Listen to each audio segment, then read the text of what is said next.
Hello दोस्तों, प्रभु TV में एक बार आप लोगों का फिर से स्वागत है।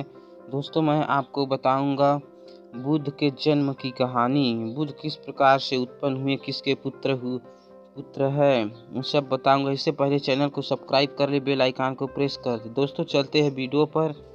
बृहस्पति को देवताओं का गुरु माना जाता है। समस्त देवता उससे परामर्श लेते थे। चंद्रमा भी बृहस्पति के शिष्य थे। बृहस्पति की पत्नी भी थी तारा, जो कि बहुत ही सुंदर थी। चंद्रमा को तो सभी सुंदर मानते हैं, लेकिन उन्हें तो सुंदरता की दूसरा रूप माना जाता है। अब तारा चंद्रमा पर मोहित हो गई और उसके प्रेम में पड़ गई। चंद्रमा भी गुरु पत्नी के प्रेम पास में बंध गए, और यहाँ तक कि तारा ने बृहस्पति को छोड़कर चंद्रमा के साथ रहना शुरू कर दिया। बृहस्पति ने उन्हें बहुत समझाया और वापस आने को कही, लेकिन ये नहीं मानी। नतीजन बृहस्पति क्रोधित हो गए और चंद्रमा के साथ युद्ध करने की ठान ली। ये देवताओं के गुरु थे, इसलिए सभी देवता बृहस्पति के पक्ष में खड़े हो गए। उधर शत्रु को मित्र मानकर दैत्य गुरु शुक्राचार्य ने चंद्रमा का साथ देने का मन बना लिया। युद्ध छिड़ गया और सृष्टि में भारी तबाही होने लगी। तारा की कामना के लिए इस युद्ध को तारकाम्यम युद्ध कहा गया। अब सृष्टि के रचयिता ब्रह्मा जी परेशान हो गए कि इस अनर्थ को कैसे रोका जाए। जैसे तैसे बीच में कूदे और तारा को समझा बुझाकर वापस बृहस्पति को सौंप दिया गया। कुछ समय पश्चात तारा ने एक पुत्र को जन्म दिया। नाम रखा गया बुध। बुध बहुत ही सुंदर थे, इतने कि कोई भी उससे अपना कहने लगे।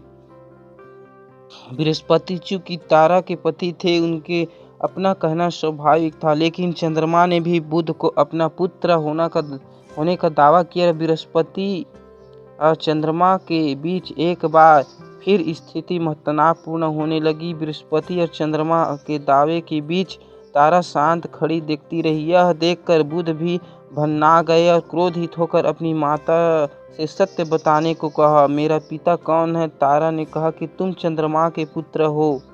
मान्यता है कि गंभीर बुद्धि का बालक होने के कारण ब्रह्मा जी ने इसका नाम बुध रखा था।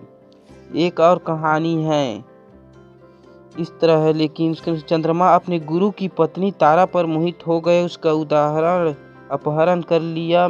चंद्रमा और तारा के संबंध से बुध उत्पन्न हुए। अब चंद्रमा ने अपना पुत्र घोषित करते हुए बुध का जात कर्म संस्कार करना चाहा, तो बृहस्पति बिफड़ गए। बुध की सुंदरता, उसकी कांति को देख बृहस्पति उसे अपना पुत्र मानने को तैयार थे, लेकिन विवाद बढ़ता गया और ब्रह्मा जी की हस्तक्षेप के बाद तारा ने स्वीकार किया कि बुध चंद्रमा का पुत्र है।